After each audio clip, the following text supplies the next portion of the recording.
Today, we are diving into something that affects every woman eventually, yet is not often talked about until you're already in the thick of it. That's menopause. Specifically, we are going to chat about the wellness shifts during menopause and how to support your hormones, muscles, and metabolism as you age.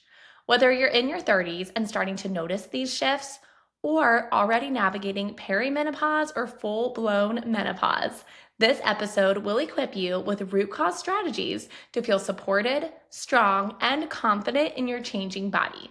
Because thriving is the new normal here at Holistically Well, even in menopause. So, what actually is menopause? First, let's understand this and break down the different settings between perimenopause, menopause, etc. So, perimenopause is this time prior to menopause fully setting in. It is the years leading up to menopause and can start as early as your mid 30s. Now, I am 33. I am pregnant with my fourth child, and I have been in the thick of preconception, pregnancy, and postpartum in these childbearing years. But knowing that perimenopause can begin as early as mid 30s, I'm definitely starting to think ahead to this. The average age, though, is between ages 40 and 55 that these hormonal shifts and changes occur. We are in perimenopause when you're in this transitional period between regular menstrual cycles of the reproductive years and menopause, because menopause is a full 12 months without a menstrual cycle. If you are even getting one menstrual cycle a year in those early 40s or late 40s, then you are technically in perimenopause and not yet menopause. So during this time of perimenopause, our hormone levels will fluctuate, leading to various symptoms such as irregular periods. That is that symptom that is most tracked. And then physical symptoms such as hot flashes and mood changes. It is important to note that the age of perimenopause can vary depending on individual factors such as genetics, ethnicity, and overall health.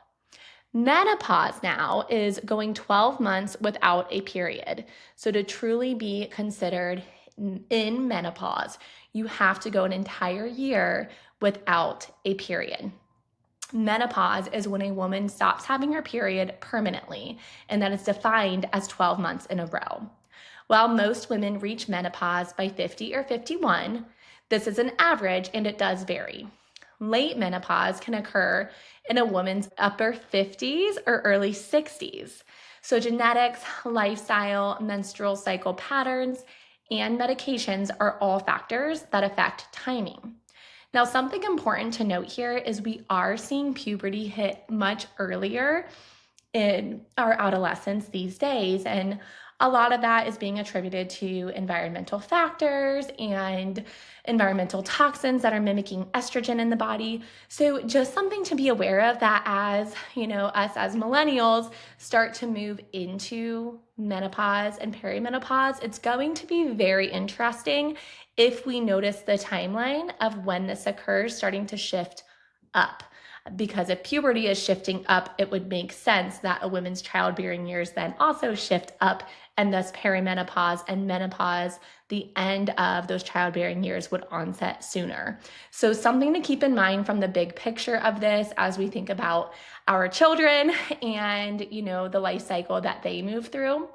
And then for women currently going through this, I really want you to understand that this is a hormonal shift which affects your entire body. It is not just estrogen dropping, but also progesterone and testosterone changes too. So I have had patients come to me with joint pain or fatigue that they thought was just because they were getting older, right? Until we connected the dots to perimenopause and menopause. Your body is wise and it gives you warning signs when something is off and when it needs deeper support. And so with these hormonal shifts, we can definitely start to notice symptoms that appear physical, and there's definitely an element to the fatigue and the joint pain that, yes, is physical, but it's also from this hormonal imbalance in your body. And so we're really going to break down how to keep you feeling your best, both from a proactive standpoint, but also a reactive standpoint if you're currently going through these years. So, why does our body, a woman's body going through midlife in her 40s, 50s, and even early 60s, need new strategies? So, muscle mass naturally declines after the age of 30. So, every decade after we turn 30, we start to notice about a 5% drop in our muscle mass. Now, this also affects our overall metabolism because our muscle burns more than fat.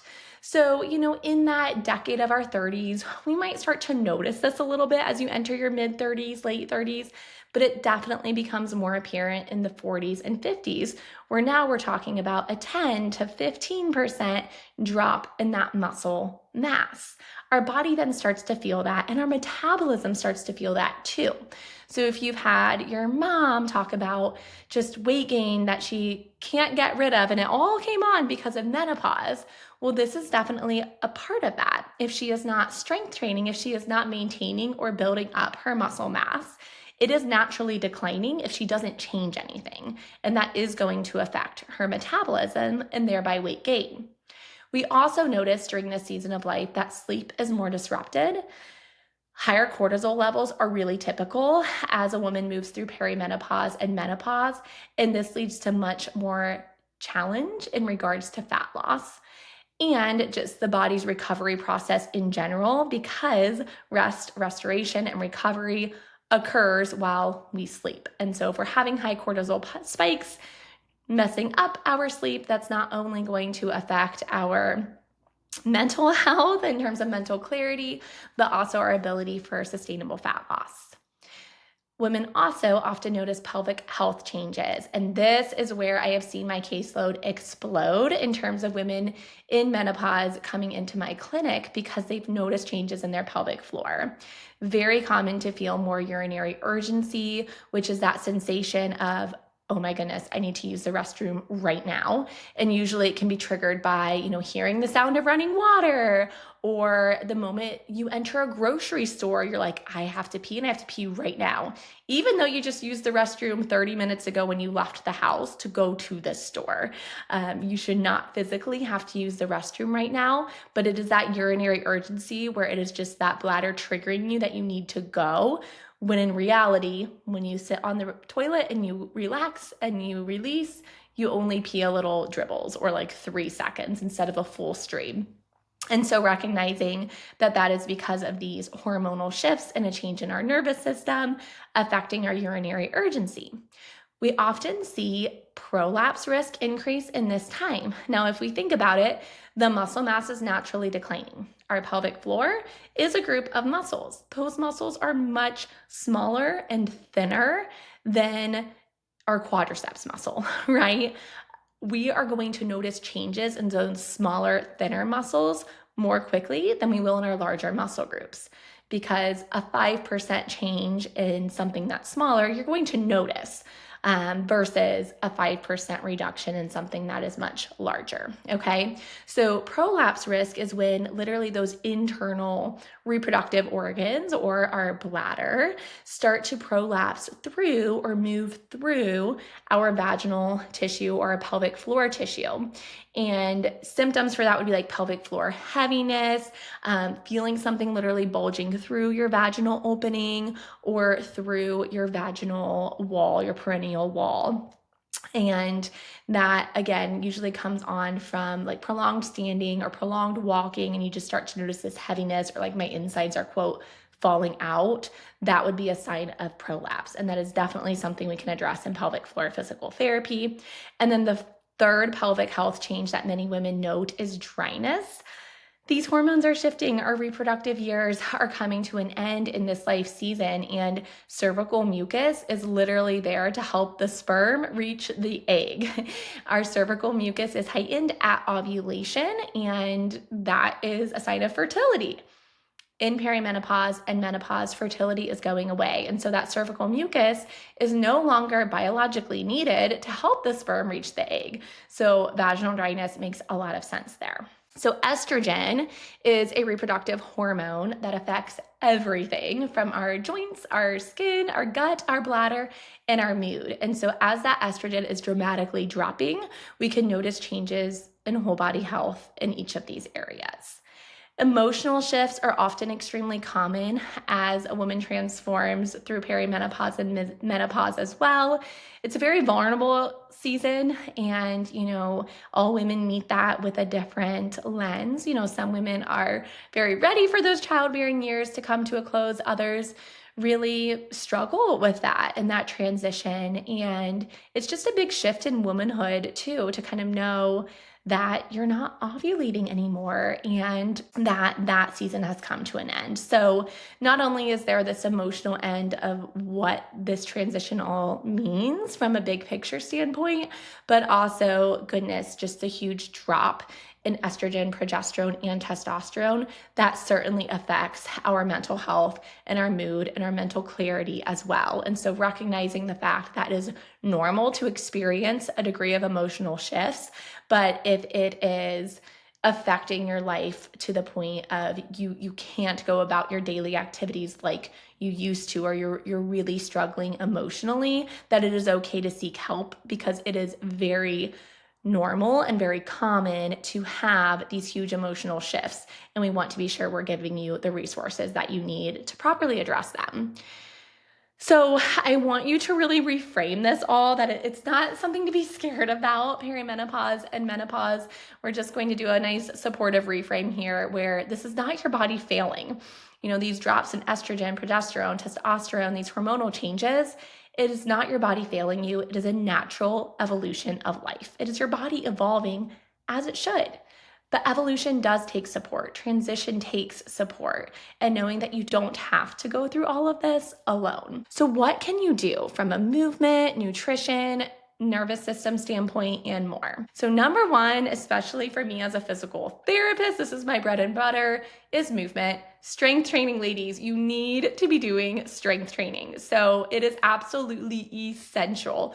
Really, throughout the lifespan, I have an argument for strength training, but particularly as you reach those mid-30s. So if you're 35 and you are not yet strength training, time to add it in, because again, we are starting to lose muscle mass in that decade of 30. And so that is going to become more apparent every year. And if we aren't using our muscles, if we aren't building strength, we are not only going to lose it from that natural evolution of losing muscle mass, but you're also going to lose muscle mass simply by not using those muscles, right? So strength training is absolutely essential. 2 to 3 times per week is often enough for this to prioritize maintaining muscle and actually seeing muscle growth. And the way we can do that is by progressing over the course of moving through this too.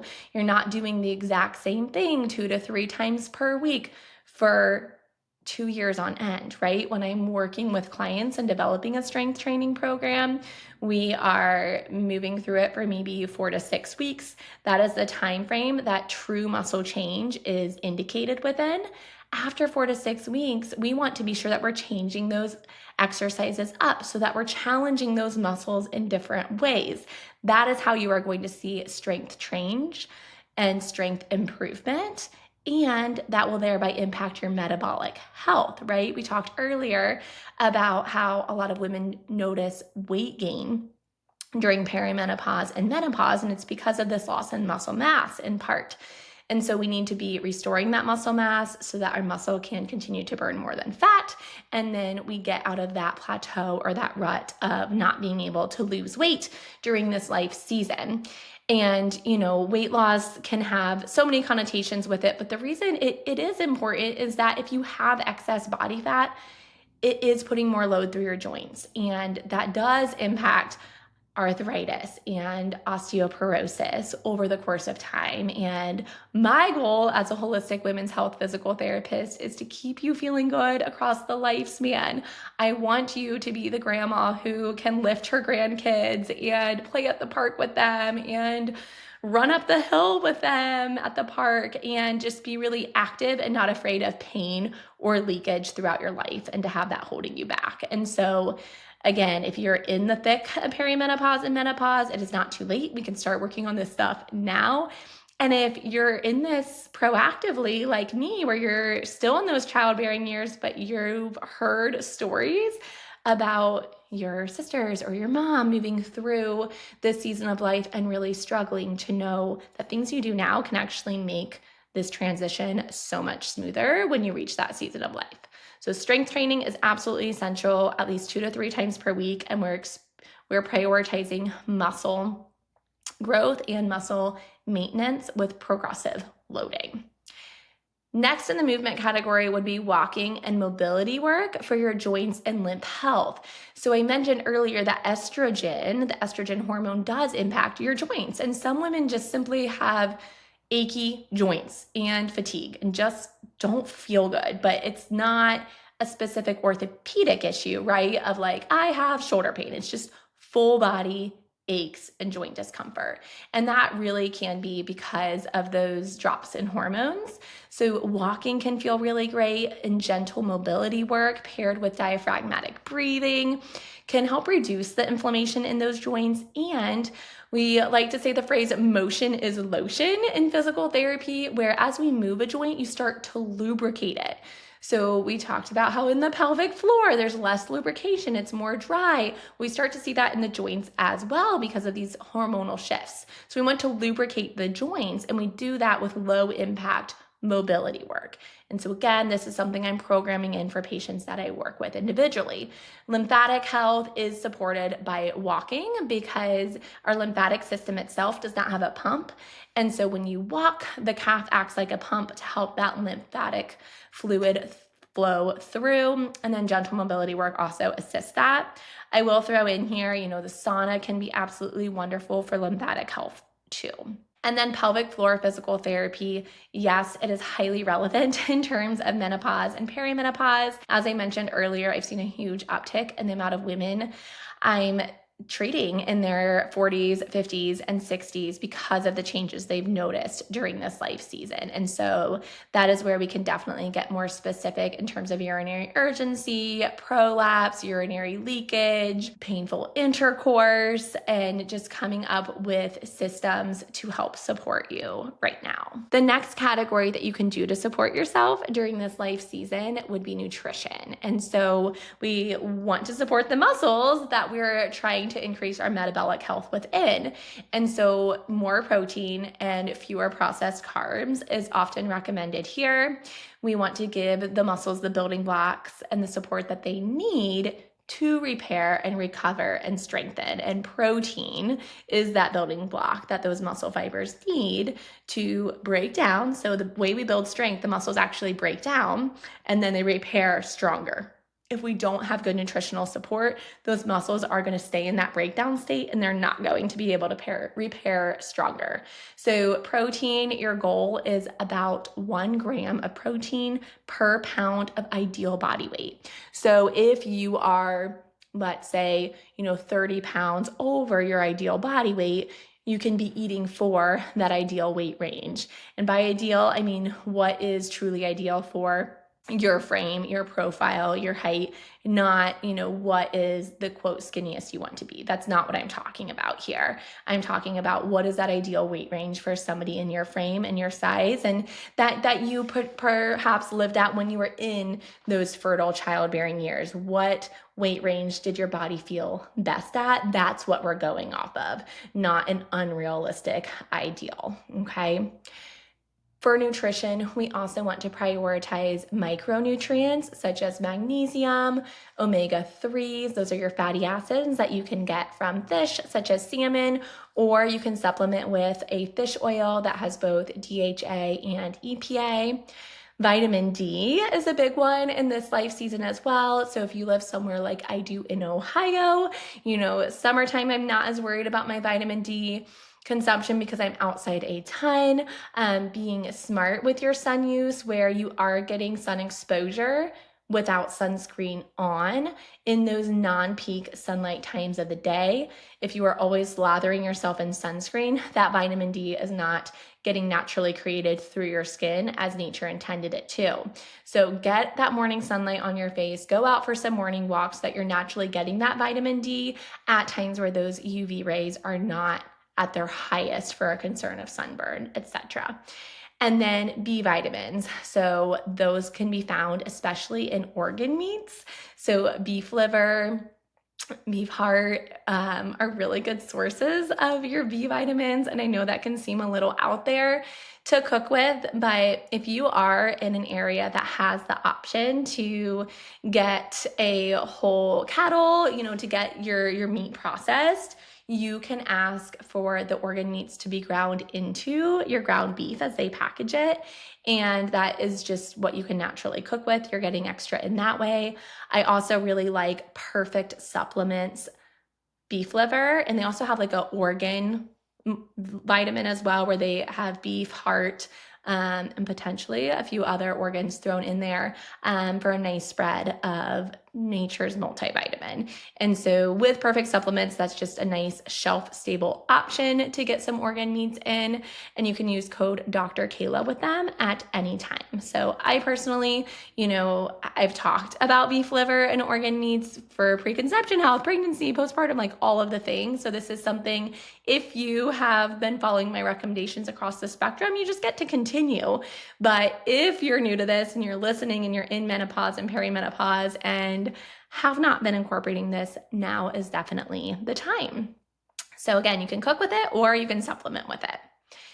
Next, in terms of nutrition, is blood sugar balance. That is going to help your hormone balance. So instead of these huge spikes and then crashes from carbohydrates, we want to make sure we are balancing that out. And so we can do that by pairing carbs with protein. So let's say for a snack, you want to reach for an apple, make sure you're pairing that with some cheese or with some peanut butter. We are getting a fat and a protein source alongside of that carbohydrate. Same thing goes for our meals. You're not just having pasta and bread, you're making a bolognese sauce with some ground beef and organ meats mixed into that red sauce that you're having over your pasta. So you're getting some protein and micronutrients alongside of that carbohydrate. So just starting to be smarter about planning your meals. Something I have noticed with the women that come into my office in this life season is that their children have moved out of the house or they're all in school. And if the mom is a stay-at-home mom, she now is just by herself, and she hasn't been, and she has always had to care for others. She's had to prepare meals for others, and now it's just her. And so she skips breakfast, she skips lunch. The only meal she's making is dinner for her husband when he gets home from work. And she's not eating because she's trying to limit herself. She just doesn't feel the need to. And I've heard this from so many women. And so if you're listening to this and you're nodding your head, you're like, yeah, that's me. I just grab some celery and peanut butter and I call that my lunch, or I just don't eat anything because I don't feel like it. Your body needs nourishment, and you do need to nourish your body. And so it's trying to create these balanced meals for yourself, even if it is just you that you're preparing it for, if your kids are all out of the home, recognizing that there's a need for that. And there's so much benefit to your blood sugar and to your hormones to actually nourish your body with a square 3 meals each day. And then finally would be hydration. So hydration and gut support, that is going to help your body better detox estrogen. And so hydration, we're looking at half your body weight in ounces of water each day.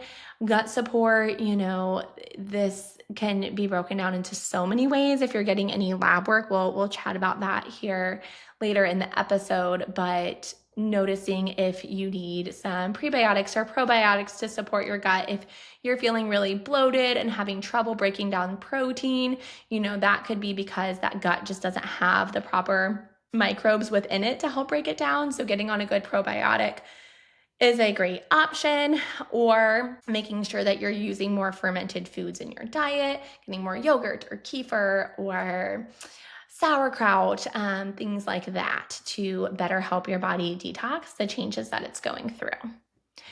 Next would be nervous system and lifestyle support. So, sleeping is the time that our body taps into our parasympathetic nervous system to rest and digest. It is absolutely a healing tool and it is something to prioritize. So, prioritize a wind down routine, reduce blue light in your home. Again, women in this life season sometimes are just staying up super late because they don't have kids that they're doing a bedtime routine for anymore. And it can just be so hard to get out of routine for yourself. And so establishing a bedtime routine for you where you are turning the lights down low, you're reducing blue light, and you have a bedtime. You are ideally not going to bed any later than 10:30 to prioritize getting that sleep in prior to midnight, because that is when our body can really prioritize getting into a deep sleep, especially if you're waking up at the 2 to 4 a.m. when that cortisol spike can happen. We need to shift that bedtime earlier and focus on a bedtime routine so that we can reduce the cortisol spike as you sleep. Next is looking at parasympathetic support really throughout your day and your waking hours as well, so that we're not living in this sympathetic nervous system state or that fight or flight mode.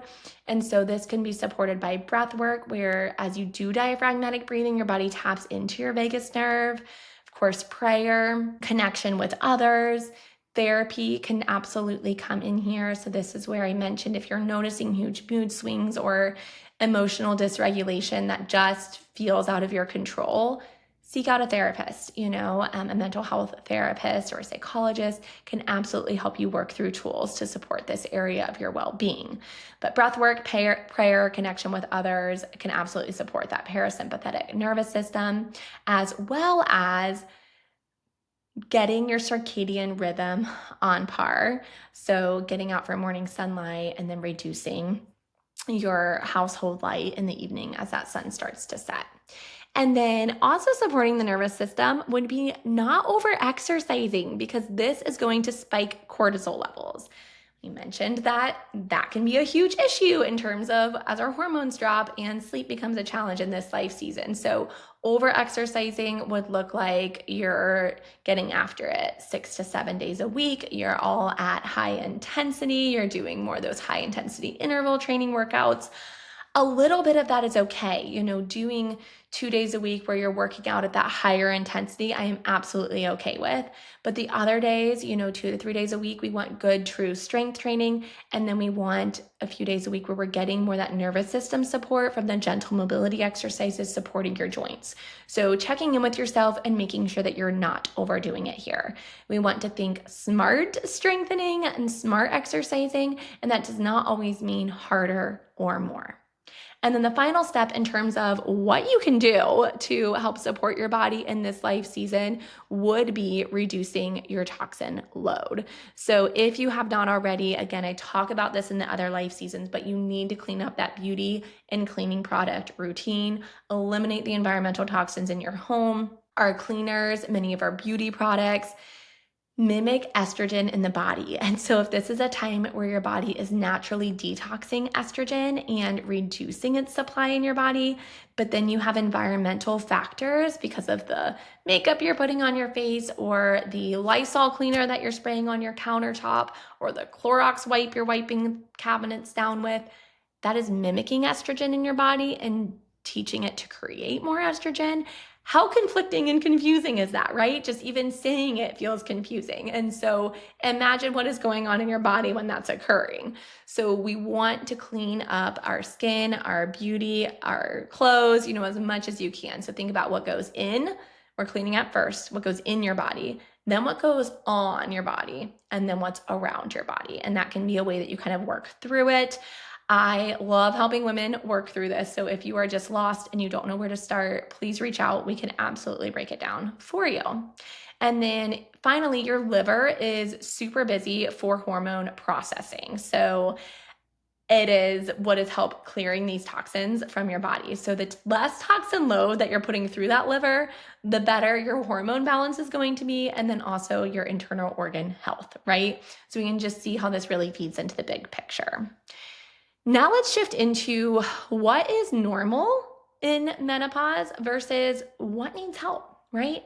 So normal would be mild sleep disruptions. We notice changes in our sleep compared to normal, but we are not up for 3 hours through the night unable to fall asleep, right? Mild sleep disruptions, that's normal, right? Our body is going through a transition and evolution. We're going to expect some changes, right? Some mood variability, again, normal. Similar to how mood variability can happen in pregnancy. There's a portion of that that is normal, and there's a portion that just crosses the line to no longer being normal and where help is needed and support needs to be sought, right? So some sleep disruptions, that's okay. Some mood variability, absolutely normal. And then gradual metabolic changes, again, that muscle mass is reducing. We have hormonal shifts. Some metabolic change is absolutely expected where you might notice an increase of some adipose tissue, but we should not notice a huge amount of weight gain here. I recommend seeking pelvic floor physical therapy support for pain with intercourse. This can be due to changes in the muscle elasticity because of the hormonal changes, or because of changes in the cervical mucus or dryness from these hormonal shifts. The other area I'm seeing pelvic floor PT support sought for would be the urinary incontinence, urinary leakage, or prolapse. So again, this is from those changing muscles and their elasticity and their strength. These muscles are muscles just like anywhere else in the body. And when our muscle mass is lost here in these smaller muscles, you are going to have it more noticeable than in a larger muscle group, such as that quadriceps. Now, that would be when you want to seek a pelvic floor PT support, and I would add to that category joint pain and just general feelings of being lost in regards to how to support your body through movement in terms of muscle strength and metabolic health. Seek out a women's health PT. That is what we are here to help you with. Now, for the following changes that I'm going to go through, I recommend seeking support from a women's health physician, a functional medicine primary care provider, or a nurse practitioner or midwife, because these are going to be due to more the hormonal shifts. Severe hot flashes. So again, some hot flashes, normal. Severe hot flashes that are impacting your daily life, not normal. We can absolutely help with this. Mental health struggles, as I mentioned, and then debilitating fatigue, hair loss, or weight gain that feels more than just a little, right? So when you are noticing these larger shifts that feel, as I mentioned, just simply out of your control, that is when it reaches the category of this is not normal and there's absolutely help that we can provide.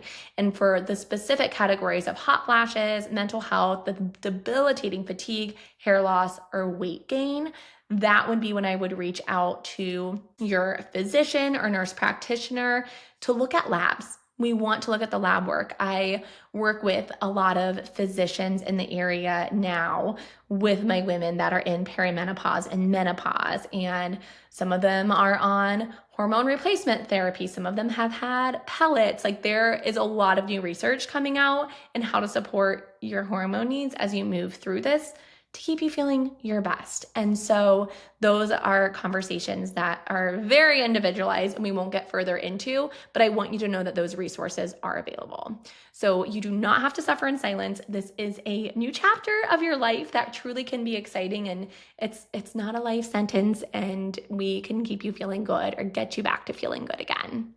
Now, holistic tools that I recommend, just to summarize: work with a pelvic floor PT in person or virtual. We offer this via my private practice. Visit drkaylaborchers.com for that.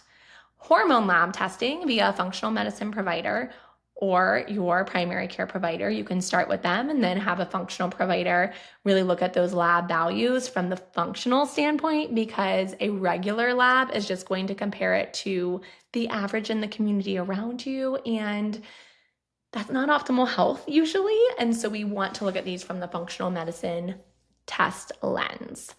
And then I would also recommend starting a strengthening program. This is certainly part of your package when working with me or my team of doctors of physical therapy. And then you want to clean up your toxin load gradually. So I did link below my favorites in the Holistically Well toolbox. It's a guide that I am constantly adjusting to help give you resources for making some smarter swaps in, on, and around your body. And then finally would be finding support and community with others going through this life season. Send this episode to a friend who is also experiencing perimenopause or menopause to understand that you're not alone, that understanding that these shifts are a natural evolution in our body and a part of it is normal, but feeling like crap is not normal. And so let's destigmatize this season of life and help others along the way and understand what resources and support is available for you to get back to feeling like yourself. So menopause, in summary, is not something to dread. It is a shift, and with the right support, it truly can be one of your most vibrant chapters yet. Really. I have worked with lots of women in this life season, and it's really neat to see how much better they feel when we start tackling these different categories. So if you're looking for a holistic roadmap to navigate this life season well, my team and I are here to help. We support you at every age and stage. Visit drkaylaborchers.com for more information on working together. And again, if this episode resonated with you, take a moment to subscribe, leave a review, or send this to a friend. Your body is always worth supporting this season of life and beyond. So here's to making the changes that truly are holistically well for you now and in the future. Hold on a second. Don't go just yet. I've got a special giveaway just for my Holistically Well listeners. Each month, I'll be choosing one winner to receive a free one-on-one session with me, Dr. Kayla. That's a full 60 minutes, virtually or in person, focused entirely on your individualized care with a holistic doctor of physical therapy. To enter, just hit pause, leave a 5-star rating, and share what you're loving about the show. Your feedback helps shape future episodes and helps more women find this space. I can't wait to connect with you.